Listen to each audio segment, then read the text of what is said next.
안녕하세요. 마이FM 91.3MHz 서대문 공동체 라디오 주민 서대문 황원입니다. 네, 차승현입니다. 예, 한 주 동안 어떻게 지내셨습니까? 네, 구치소에서 나온 윤석열 때문에 맨날 광장에 나가서 힘들어 죽겠습니다. 아니 그렇게까지 힘들게 어떻게 하는데요? 빨리 판결 내리면 되죠. 판결 좀 나지 않을까요, 이때? 이번 주에는 나야죠.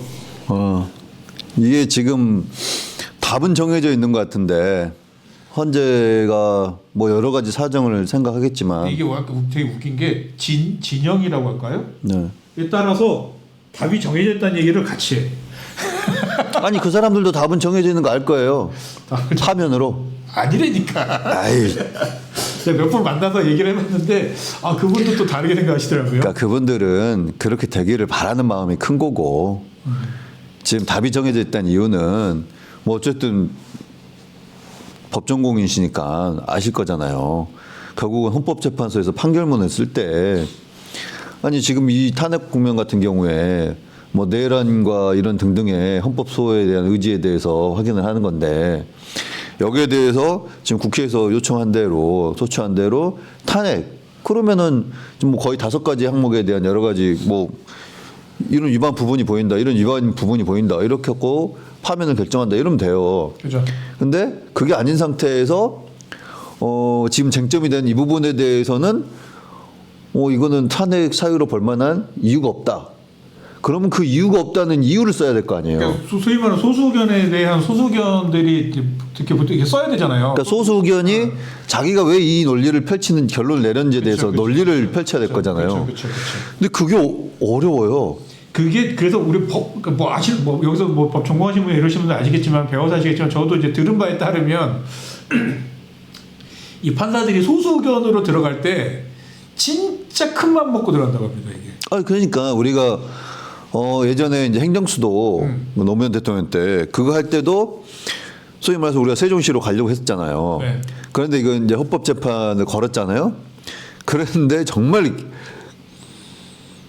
깜짝 놀랄 결론이 나왔잖아요. 그쵸. 헌법에는 없는. 대한민국 수도는 어디라고 규정돼 있지 않아요. 그쵸. 그래서 행정수도 특별법을 만들어 가지고 자 우리 행정수도는 세종시에 두겠습니다라고 법을 만들었던 거잖아요. 그쵸.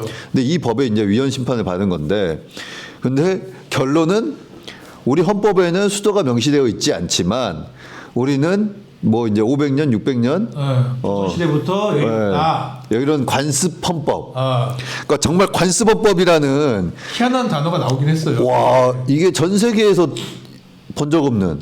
아니 보통은 이제 소위 말하는 불문법에서는 쓰긴 하죠. 관습과 관련된 그런. 아니, 그러니까 관습법이라고는 이렇게 하는데 그러니까. 이거를 뭐 관습법, 그러니까 관습법은 그냥 아니 뭐 우리 원래부터 수도가 서울이었다.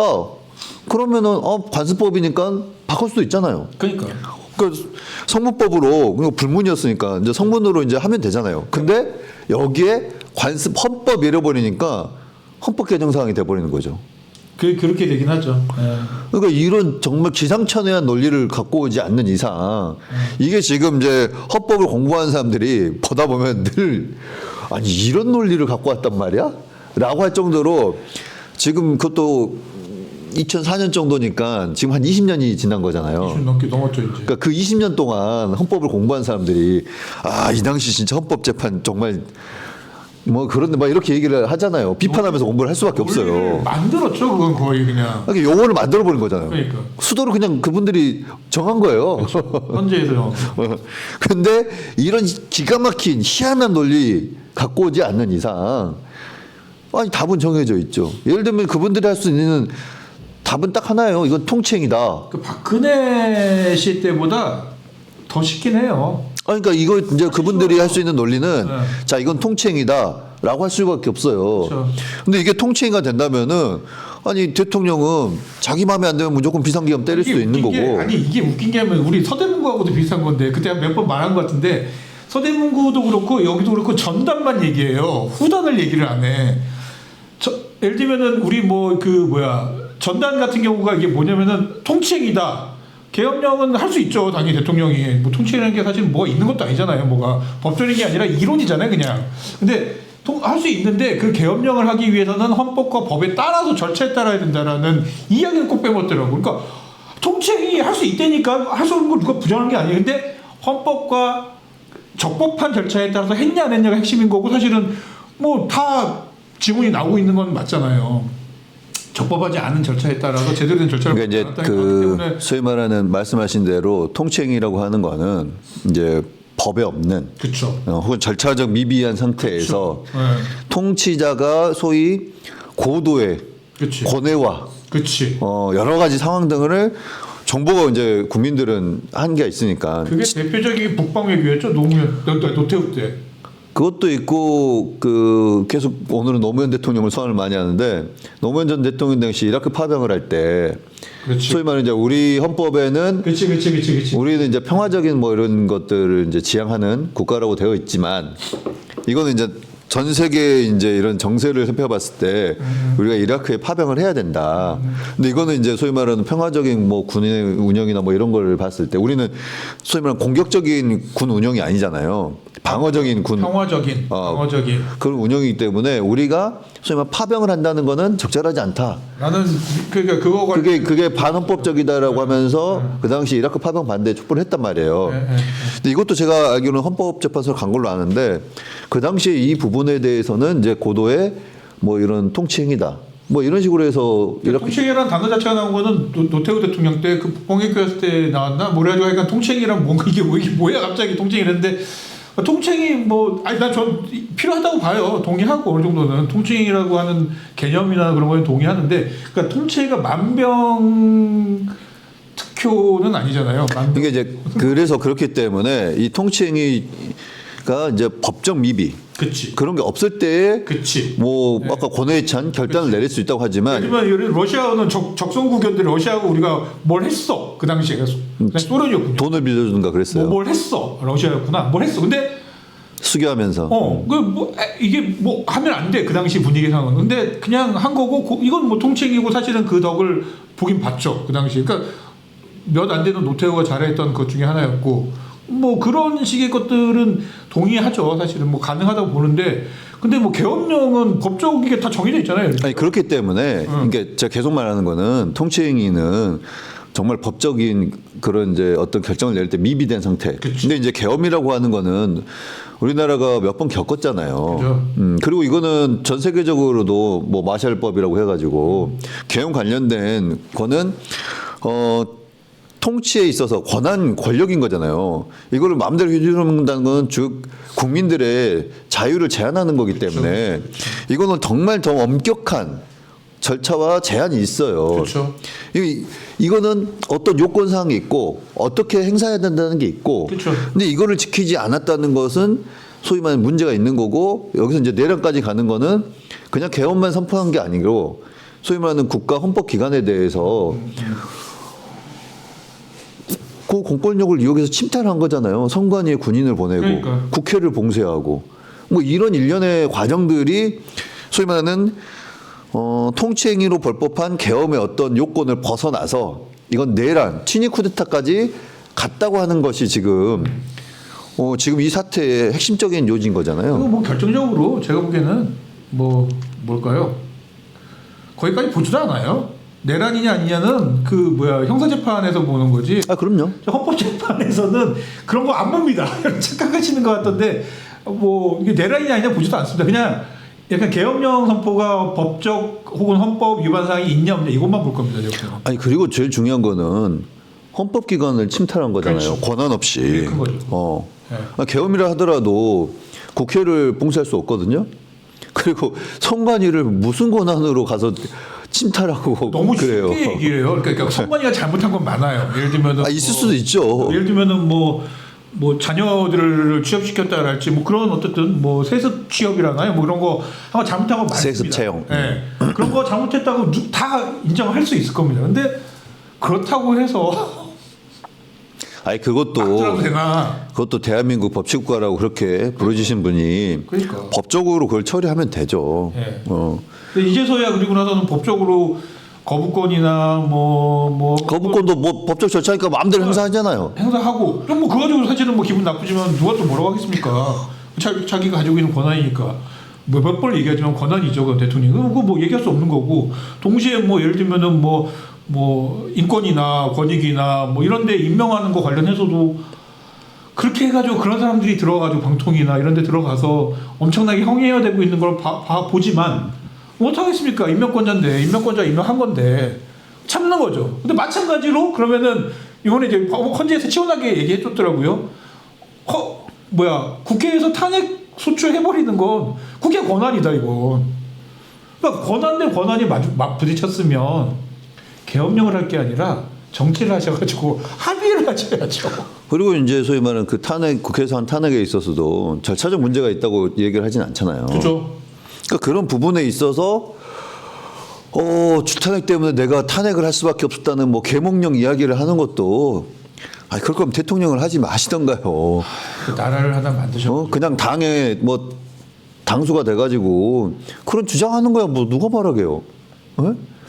뭐 민주당의 이재명이 잘못한다, 정치 잘못한다, 뭐 이렇게 말하면 되죠. 그렇죠.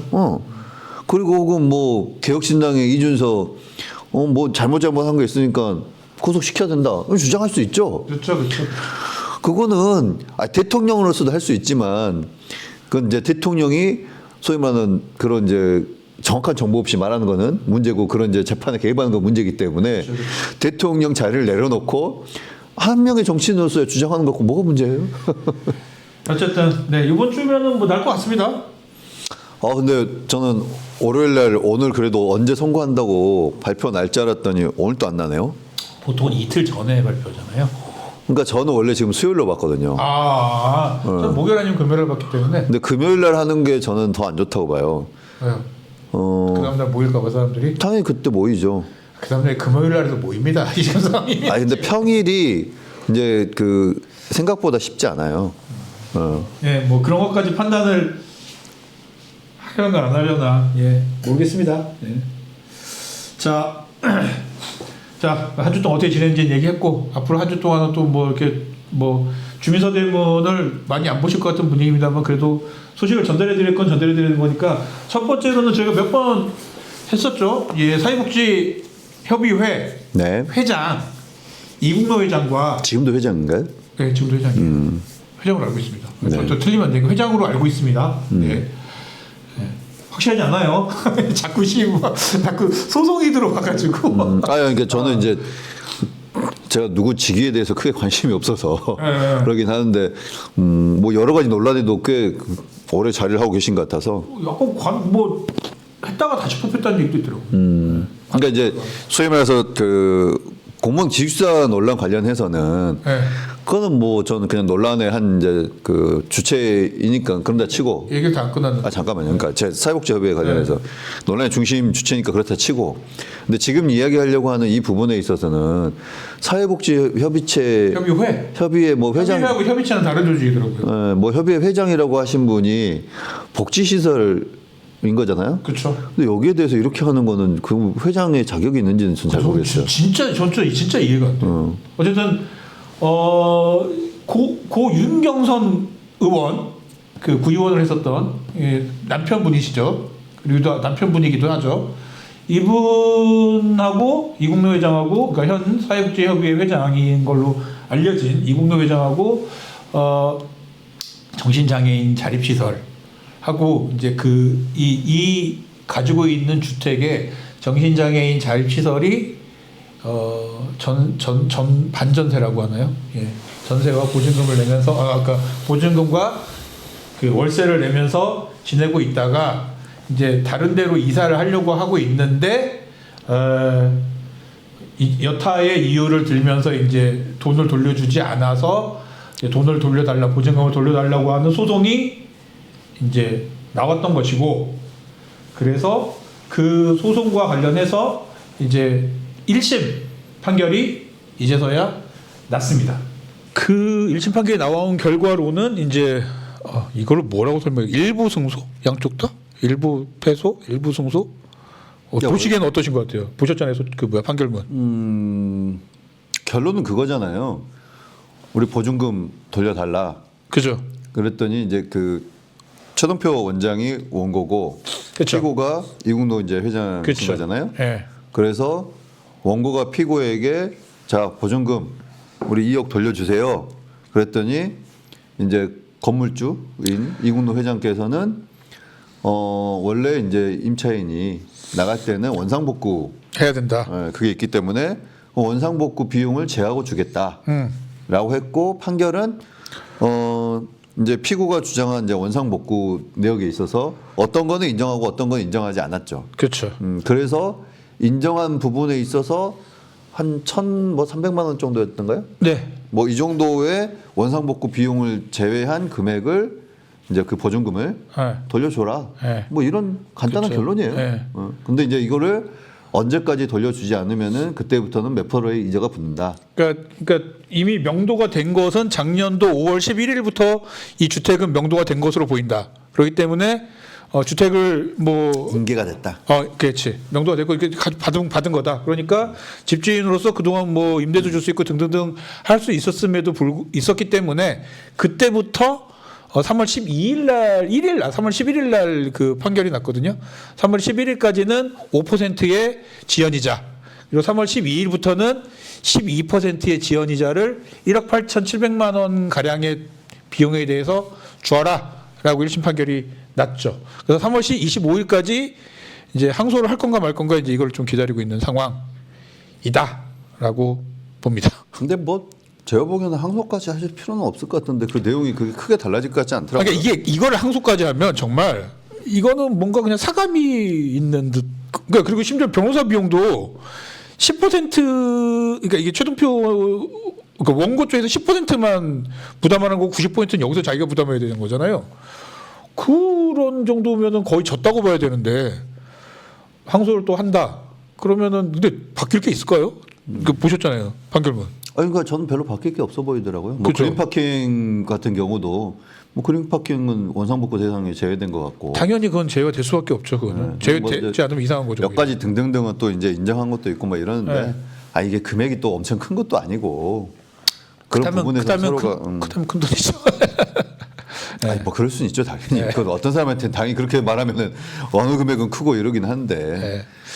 근데 그런 부분에 있어서는 좀 빨리 그냥 해결하시는 게 3월 25일까지가 항소심 뭐 이렇게 마지막 할지 말지 결정하는 건데 빨리 그냥 하고 그러셔야 사실은 조금 뭐 이미지도 그렇고 좀 서로 그리고 이게 항소를 한다고 하더라도 그 아마 기점이 바뀌진 않을 거예요. 바뀌죠. 그러니까 이제 지금은요. 비슷하게 이렇게 판결이 나오면은 그럼 지면 지는 대로 이제 이자 12%는 계속 그냥 물고 물어야 된다는 거 아닙니까? 그런 식으로 이제 바뀌는 거겠죠. 그렇죠.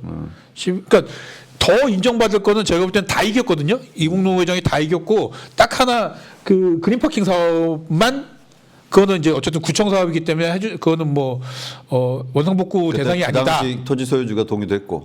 그건 아니다. 뭐 이렇게 인정하는 건데 그걸 설령 인정을 해준다 한들 나머지 1억 7천 몇백만 원에 대해서는 이자가 붙는 거거든요. 지금 이 상황이면 무조건 붙어 가는 건데 그렇게까지 할 필요가 있나 싶긴 해요. 네.